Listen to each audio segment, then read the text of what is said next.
It is Tuesday, May 23rd, 2017. I'm Gord Long. As is normally the case, I have a lot of charts for us to go through this morning, so therefore I'll pass over some of them quickly but leave you to examine them further at your leisure. You'll need to open your viewer to full screen viewing, or you'll not be able to see some of the detail I'll be discussing in the charts. A reminder before we begin: do not trade from any of these slides. They are for educational and discussion purposes only. The purpose of the audio this month is to update you on the macro developments as they relate to our Strategic Investment Insights, or SII. This is an Under the Lens mid-year update to our year beginning SII outlook. I would like to focus on the areas specifically shown here. At the beginning of 2017, fresh into the inauguration of newly elected President Donald Trump, we outlined that we believed we had two major tectonic forces at play. We felt it was likely to become much clearer later in Q2 which one was to dominate and for how long. The first tectonic force was the ending of the debt supercycle. As this Elliott wave count was indicating, this was a multi-decade ending event that was upon us. It appears to still be ahead of us, likely in late 2017 or early 2018. It could be delayed further, as we have seen the Dow Industrial move from 18,000 last September to recent highs of 21,000. The second tectonic force was what we termed a Minsky melt-up, due to central bankers being basically trapped by their own monetary policies and the magnitude of the leverage it has in turn fostered. As this chart from Q1 shows, we felt that signals like the Fed's trial balloon regarding equity purchases, after witnessing this already unfolding at 12 central banks, was yet another strong indication of what could be expected to occur in 2017, especially if a U.S. recession was to loom on the horizon. We have subsequently witnessed in the first 3 months of 2017 and following our year beginning update that central banks have in fact increased their balance sheets by approximately $1 trillion. We think this is basically a confirmation of which tectonic force will dominate. We believe the central bankers have crossed the Rubicon. As we go through these areas, I think you'll agree. In January, we felt, depending on which tectonic force dominated, that a decision could be made to determine the outcome and investment priority of some of our specific strategic investment insights. As this has been unfolding, you have seen our shifting focuses within our SII section on the Meta SII website, which we'll talk about further in a moment.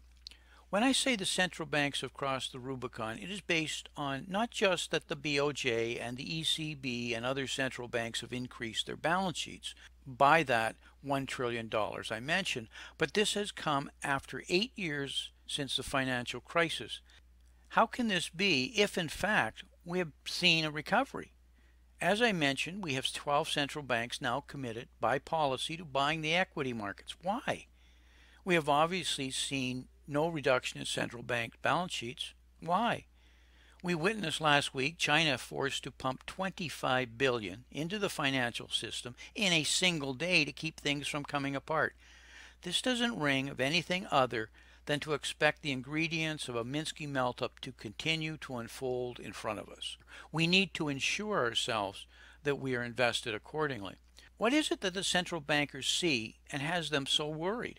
I believe it is basically three things. First, the size of the global debt burden, which is simply too large to sustain as it relentlessly grows and consumes increasing amounts of investment capital.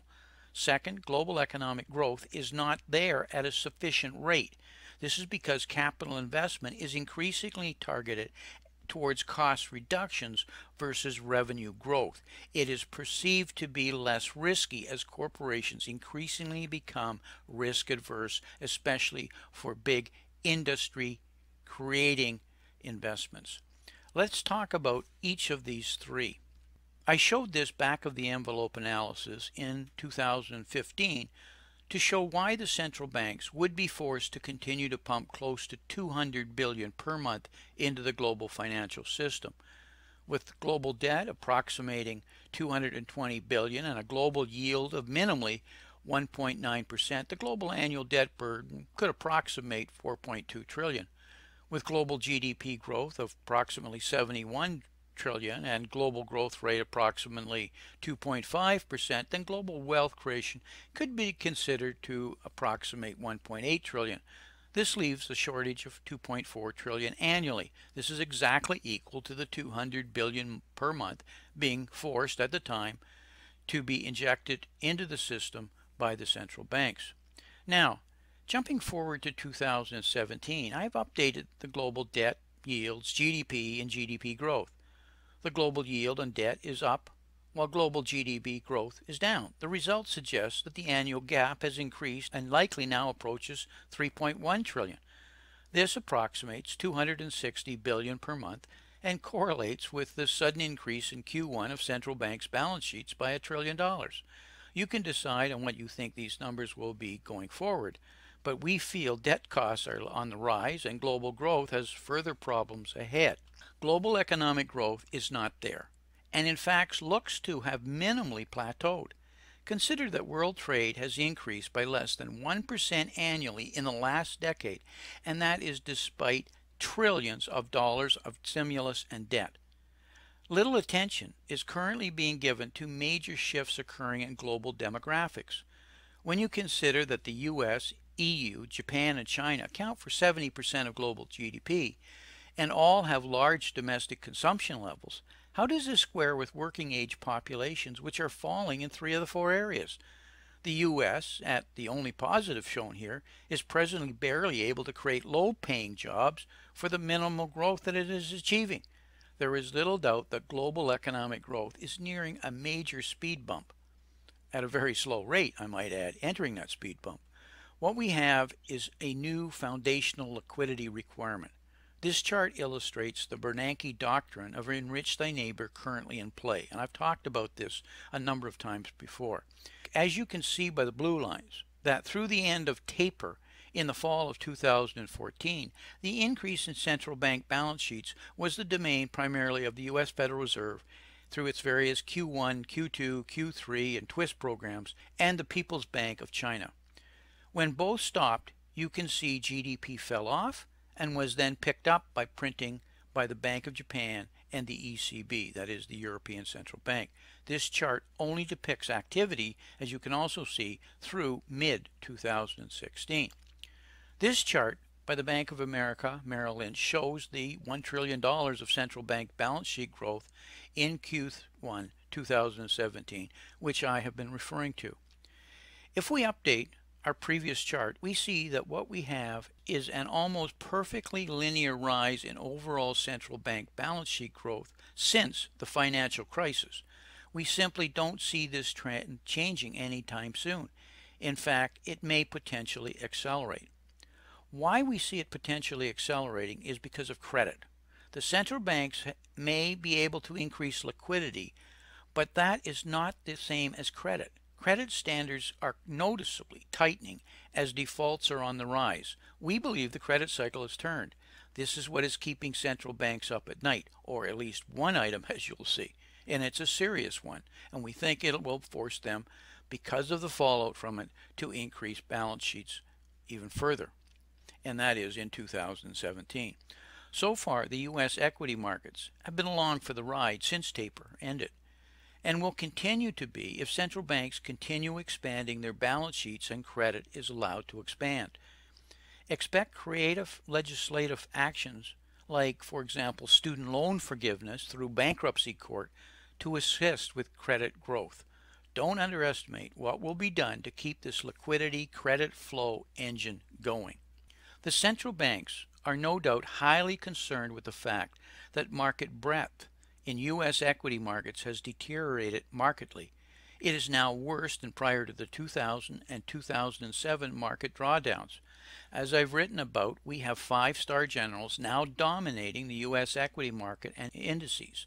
This is not healthy, and the central banks know that a falling equity market could get quickly out of control due to the level of leverage and margin presently being employed. Vice Chair Stanley Fischer of the Federal Reserve is presently dedicated to ensuring market stability. The Fed is worried, and no doubt Fisher has a contingency plan. He's been on the job for a year and a half at least. Fisher's contingency plan, I suspect, has something to do with the fact that the Central Bank of Switzerland bought $20 billion worth of U.S. equities in Q1 2017, and as you can see from this table, that buying was targeted at buying the five-star generals, specifically, amongst a few others. What else is Fisher doing or planning on doing, or he feels he'll be forced to do? I have written about the fact that the expected $700 billion in stock buybacks is now shrinking and now looking to be closer to only $500 billion. This is a problem, since as you can see, other than ETF flows, all the institutional market participants below that have been and are exiting the market.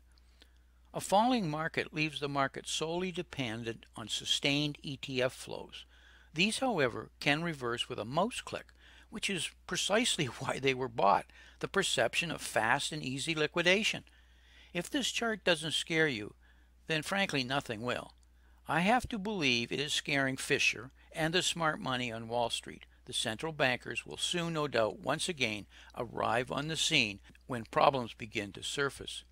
The amount of manipulation going on to keep markets levitated is unprecedented.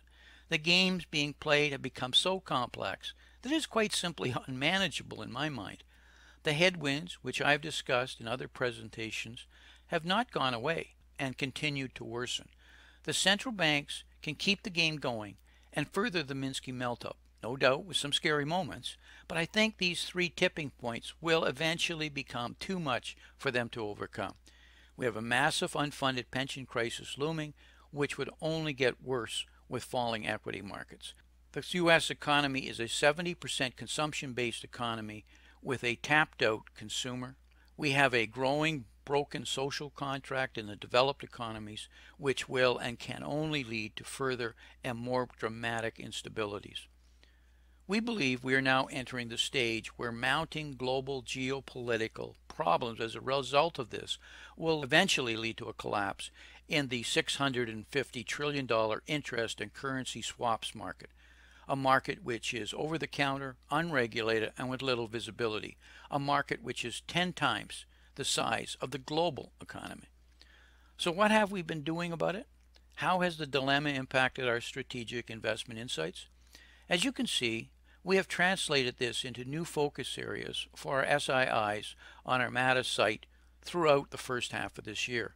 Though we show instrument watch lists on the site, we do not make buy or sell recommendations. We try only to show you areas that merit your consideration.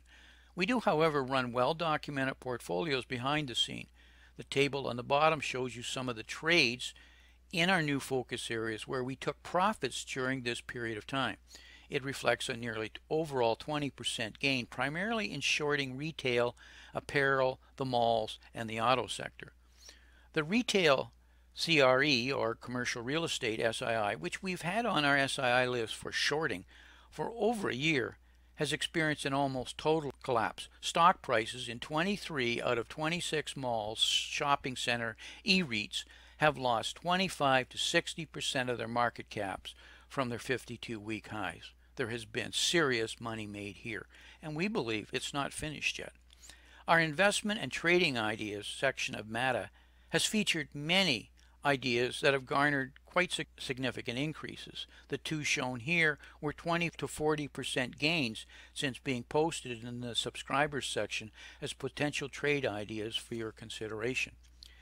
We have concluded that though the Minsky melt-up will continue with the FANG and NOSH SII increasing, that there are many areas below the headlines that are collapsing and offer unique investment opportunities from a shorting perspective for those who are able to take advantage of that strategy. So we're highly skeptical, though, that much can effectively be done soon enough by the Trump administration to avoid a pending U.S. recession, likely late 2017 or early 2018.